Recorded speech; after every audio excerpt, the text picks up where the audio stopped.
Hello and welcome to Leviathan News. Today is December 5th of December. And today we're going to continue a conversation about intents, but in a different direction. Last time we had on IntentX, which had provided a system to do off-chain leverage trading through a series of market makers. And this is a new type of, I don't want to call it infrastructure. It's more like a middleware system that connects users with more sophisticated strategies, market makers, other participants within the crypto space who are interested in running specific types of strategies and want to provide them to on-chain users. And it's been a pretty big growth sector this year. It's new, and it's really only come about over the past, say, 8 to 12 months that we've seen these projects come out. And so today we have on Cega. Is that how I say it? Or Cega? Cega. You got it. You got it the first time. So today we have on Cega, we have Adam, who has come to help us understand this a bit better. So welcome, Adam. Pleasure to be here. Thanks for having me on. Yeah, so before we dive into this structured product solution that you guys are offering, maybe we can just get a little bit about yourself. Yeah, sure. Briefly, I came into the space, entered into kind of the Chainlink Marines, 2017 invested. And then a couple of mates of mine had found kind of that ecosystem. My friends built a Chainlink node. From there, that bootstrapped some capital to create a basically perpetual swaps and derivatives market, which was Cega. So I was there as one of the founding members for a couple of years. And I recently went over to Cega in like August 2022. So I'm now leading up BD for Cega. So what was the reason that you came over? Like, what was the selling point that they got you to come in to work for Cega? Yeah, I mean, I'd seen a couple of these products before in the past, a couple of other protocols running the kind of similar strategies, but using this vault mechanism was something really interesting that caught my eye even when I was back at Tracer. And I guess we saw the peak of some of these products, getting a lot of TVL and a lot of growth during 2022. But we were seeing that like in different market conditions, these types of products weren't able to cater effectively. And the main reason of that was because they were using what I call, vanilla option strategies, which weren't able to tailor better for like all market conditions. So what I really liked about Cega is that it was the first to offer exotic options to better cater for crypto market conditions. And I thought that was a more mature product, and it was able to give yields across, the likes of the FTX occurrence of last year. So that's kind of the main reason why it kind of drew me. I've been loving it since. Yeah, it's one of those things where DeFi is kind of segregated from the rest of the off-chain crypto economy, where you have all these exchanges with deep liquidity, tight spreads, where market makers and other funds can run these really complex strategies, right? And before, if you were going to take part in these, then it'd be kind of difficult, right? You'd have to run it fully off chain. But now we're starting to see solutions that allow you to do this, right? And Cega essentially bridges that gap between the on-chain participants and these off-chain strategy providers, so that they can access these more complex types of yields. Yeah, exactly. Yeah. So like what goes into like setting that up? Like what's the whole like process of creating these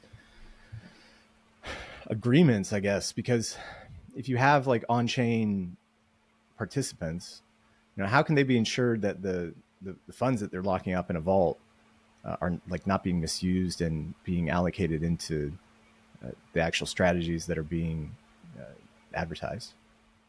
Yeah, sure. There's a couple of ways I'll answer that. So some of our products are purely smart contract based, and some of our products have like a lending component that is given out to market makers as well. So there's like an options component as well as a lending component. But for the pure smart contracts, it's purely just options premiums that are paid into the smart contracts by market makers, bidding on each of these vault strategies that are transparent to the user.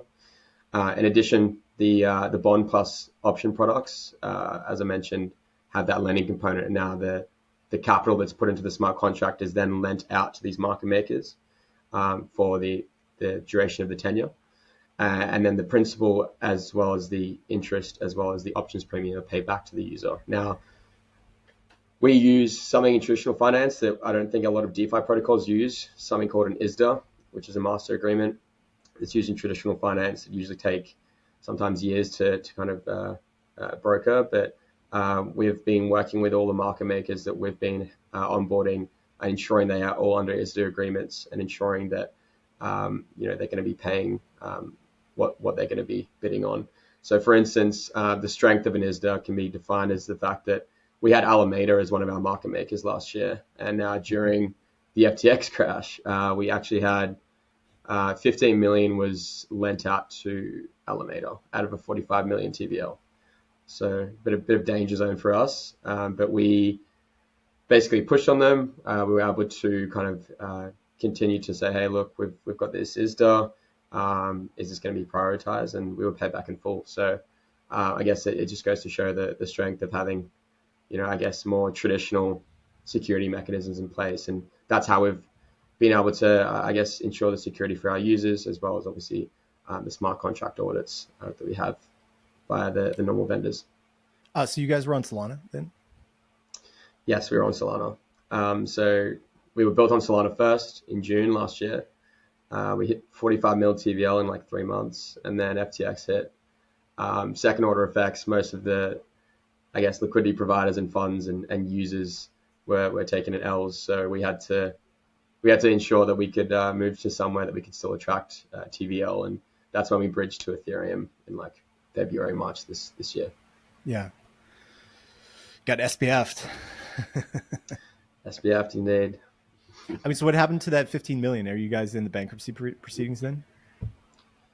Good question. I'm not in direct convos there, but that 15 mil was paid to us that we could actually, give back to our users. So I don't know the full story there, but I'm sure there's some of the other founders that are talking to the people that are out for that. Yeah, that's tough. Wait, so the recovery process is still ongoing then, yeah? I'd assume so. For all I know, it was kind of, we're paid back and we're all good for now. Okay, so that's good. Yeah. So that's really the worrying question, right? Is that by building all these kind of connections between off-chain entities and on-chain participants, they essentially start to take on the risk of those market makers. And so I've seen a couple of different solutions. Like when we talked to IntenX, they've essentially created this like CFD like structure where all the on-chain participants funds stay on chain, and they enter into like a CFD style contract where they post up their assets, and then the off-chain market makers post up like a bond as well too. And the bond serves as a way that if the market makers don't return the funds that they need to by contractual agreement, then their bond is essentially taken and returned to the person, and then their collateral is unlocked as well too. Yeah, and I guess, I mean, we initially actually had like a collateralized loan, as you're kind of explaining, but we with the strength of the ISDA agreements, like, I mean, it's just how you face credit risk at the end of the day. Whether you have a bond, a collateral agreement, whether you use ISDA agreements, and I guess it's just depending on the risk profile that you want to provide to your users. So at this point, Cega has a no collateral agreement with our market makers, so the capital is lent out with no posted bond from the market maker side. Yeah. But we also use and another thing we use is Credora. So we do like balance sheet checks on all of our market makers to ensure that we're only dealing with like balance sheets that are above a certain grading. Yeah. So is there any is there any way to mix like the products you have in DeFi with the off-chain market making that's happening, or off-chain like strategy execution? How do you mean? Sorry. Well, I'm saying that you can, if you think about these strategies, right? They have defined like risk P&L that is put out, right? And so, uh, you know, can you build some of it on chain and then have some of the execution? Like, essentially, can you split it up, or is the reliance here just all on this like off-chain strategy providing here? I mean, I think the goal would be to have like a decentralized like engine that could kind of match these orders and be priced and settled on chain. Because at the moment, the settlement's on chain, but the pricing, as you said, like the bidding and the auction process is off chain. The goal is for us to have that integrated completely on chain. It just takes a lot of infra to actually get that out. But I mean, we are working towards something like that. I think it'd be better for the ecosystem. And so you guys have like moved over now. You're on ETH now, as well as Arbitrum. On ETH now, exactly. Yeah. Yeah. And so like, what is the? You just didn't want to be on Solana anymore? Is SBF hangover? I think it's as I kind of alluded to, it's like at the start of the year, people thought Solana was dead. Like a lot of people were like, didn't think that Solana would make it through, and it made it really hard for us to kind of sell our product because a lot of the TVL or a lot of people's funds were over on mainnet. No one wanted to bridge. Bridges like Swim protocol were breaking down. I'm not sure if you remember them, but yeah, they were one of the bridges over to Solana. So it was just really hard to kind of get people to use the product. So that's kind of why we moved over to Ethereum. But we still have the Solana based contracts up and running. So like those products are still getting volume. In fact, at the moment, we launched a new product recently, and we're getting a lot of traction on Solana because everyone's kind of speculating on any Solana project having an airdrop. So we've seen a lot of traction again on our Solana based vaults. So based on Solana, Ethereum, as well as Arbitrum, we launched an Arbitrum in like July this year. Nice. And how's that been? It's been good. We actually got most of our users from Arbitrum when we launched on Arbitrum. Maybe not as much size as the usual users on mainnet, but we definitely saw like a massive increase in our user flow, which is great to see. Mostly obviously because it's just cheaper to use. So those people that were normally maybe trading with like, let's say, $500, a lot of their yields were getting lost to the Ethereum gas fees. Whereas on Arbitrum, you can actually yield those benefits and still be okay with gas. Yeah. Seems like you could almost build like something that's omni-chain here. It doesn't really matter where the deposit happens, so long as the off-chain market maker has ready access to it. Yeah, exactly. Like it's something we've definitely thought about. Whether there's an integration with an interchain messaging like a CCIP or a layer 0, it's definitely something on our minds because at the end of the day, it's as you said, it's you're interfacing with the market makers and they can just kind of route through any of those, I guess, vault deposit smart contracts. And it's not too hard to do that. Yeah. And so what's the you guys have a bunch of products out. I mean, I'm looking at the site now. I'm just wondering, like, when people come, like, when I'm on the site, like, just looking at the site now, like, how am I supposed to know, like, where to, I guess, which product would be best for me?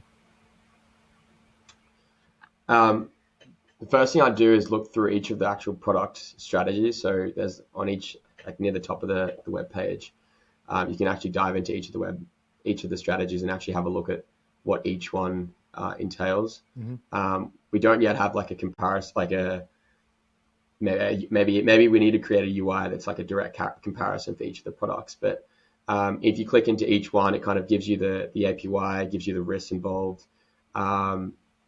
So for instance, if you go into the new ETH Dragon product, it shows you kind of like the specified yields as well as the risks involved with this product. Yeah. If you go back onto the main page, as you can see at the top, it's like the three different verticals of products we have. So the way I like to describe is we have these three verticals of products, and in each of those products, you have about, let's say, 5 to 7 different Vault products inside of each.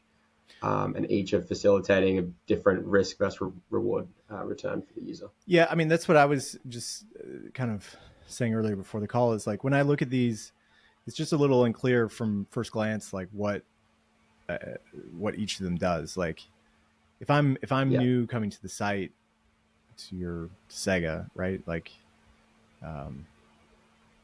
what's that? Like I don't know anything about any of these structured products, and some of this kind of complex language around the strategies and stuff. Like I know deep in the actual products themselves, you have some like graphs if you expand them out that show like what happened. But from like just a UI perspective, I think it could be a little bit more clear about like who this is for, right? Like, yeah, I mean, yeah, good. It's good feedback. I mean, we only launched this new UI with our V2 on Thursday, and we got a lot of feedback prior to that, obviously, before we launched. But always open to new feedback, and I mean, yeah, I guess in terms of what each of the products do, I mean, like as you said, it may not have been clear on first glance, but the reason why we had it set up like that on the first page is just to show. If you go back to the first page there. It's just to show like the different APYs and the different kind of depositing collaterals you could have for each of those products. Right. And showing also like the amount of TVL that's going into each of those products at the moment. So like, so that's kind of like so. Is there anything to like Dragon or Elephant? Like I see the names here. Like are anything to them? No, I mean just like all the Dragon strategies similar. Yeah. So the Dragon represents a plus or minus 5% call or put out of the money. So, for instance, an ETH Dragon is selling a call 5% above. A USDC Dragon is selling a put 5% below the initial price at the beginning of the tenure. And then the Steve Dragon is the same. It's selling a call 5% above. So yeah, as you can see, the 95% strike level at the top of the product. Well, these are nice. I like so for anybody that doesn't know, like a really nice way to accumulate ETH, if that's what you're interested in, is to run like a cash secured puts, which is what these USDC Dragons are essentially.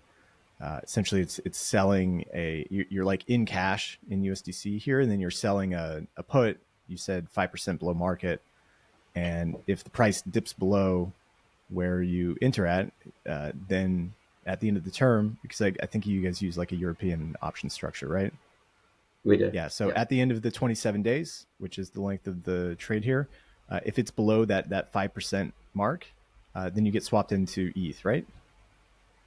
Yeah, correct. Yeah. So here's a small picture here. So if you deposit USDC and then the price of ETH goes down, you might want to swap into ETH at that point. And so you would swap into ETH, and then you would get whatever yield there is for that period. Couldn't have said better myself. Yeah, that's kind of exactly what it's for. Like building positions in ETH, setting like kind of an effective limit order at 5% below, and then earning yield for making that position. Yeah, and so I think the thing that you guys popped up on my radar the other day was for the dual currency strategies. Is that essentially just the USDC and Steth? Yes. Essentially cash secured puts, covered call strategies. Yeah, exactly that. So it's a dual currency swap. It's the first of its kind on chain. So it's similar to kind of a covered call, cash secured put in terms of the payoff, as you kind of mentioned. Effectively, these are physically settled. Okay. So it's a physically settled product. Right. Now, is it meaning that you're depositing USDC if if the strike price is hit, then you convert into Ethereum, and vice versa. Okay.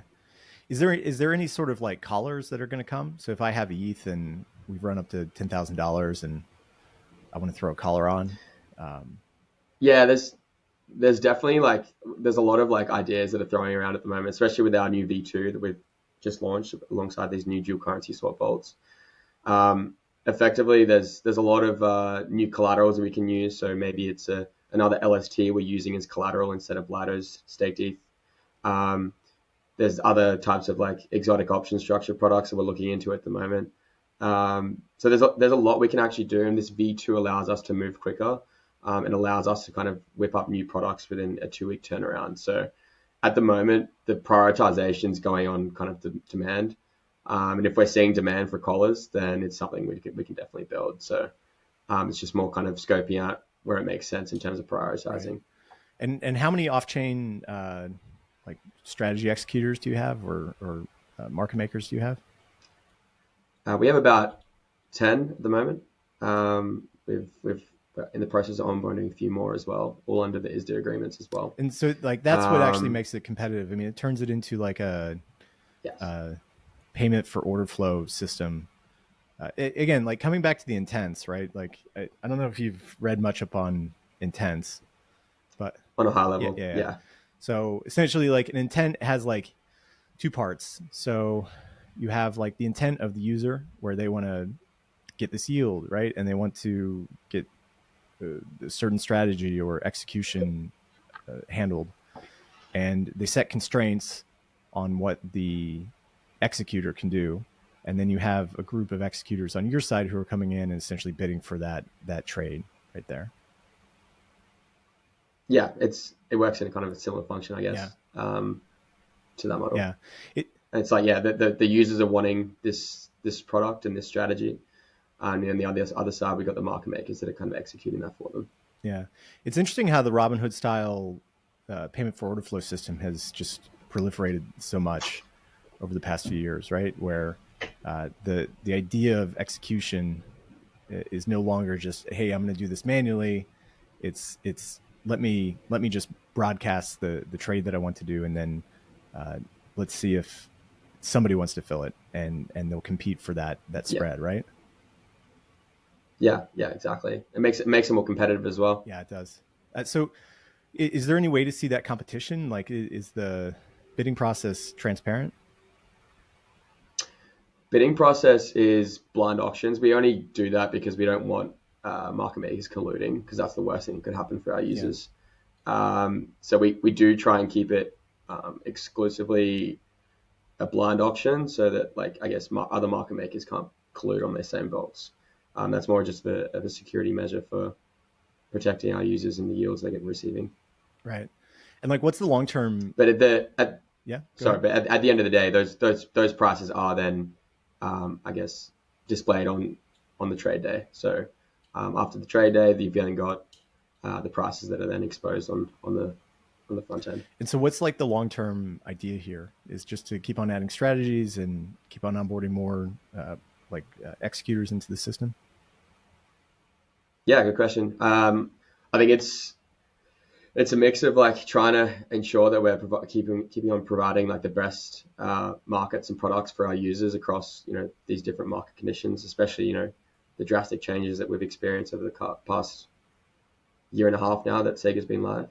But going into the future, it's creating new strategies that are going to be catering better for our users. We are also, of the mindset of like kind of trying to take on the whole derivative suite. So playing the derivatives game, going forward, whether that's having a dabble into the futures side, having a dabble into other option strategies, whether it's, creating a DEX. These are all kind of things we're talking about for the long-term vision of Cega. But we're trying to keep our, focus on our current product suite with the exotic option structure products, and really hone in and win this sector before we kind of move on to any of those. Very cool. Well, that's great. That's good to hear. So what else are you excited about with Cega? With Cega, I'm really excited about the product we just launched. We launched it last Thursday. We've got an additional 50% growth in our TVL in like 4 days, which has been great. I'm really excited about the fact that the V2 can open us up to new collateral types. So, our job gets a lot more about prioritizing our time, and a lot more about like what is the best opportunity going forward. Whether, as I mentioned, is it LSTs that we're using, other LSTs? Is it other types of collateral? Are we going to be using Solana as a token for users to kind of diversify and gain additional yields on their Solana tokens? Is it new governance tokens going to talking to treasuries about diversifying their treasury with structured investments to either hedge out or gain additional yields on their treasury assets? So implementing those governance tokens. Is it LP positions? There's a lot of new things we can do with different collateral types now that we have the V2 in function. I'm really excited about kind of exploring those, analyzing those, and seeing what best fits for Cega going to this next phase. Very cool. Well, we'll be keeping up on that, and thank you for coming and give us an update on what's happening with Cega. Thanks for having me. Awesome. Okay.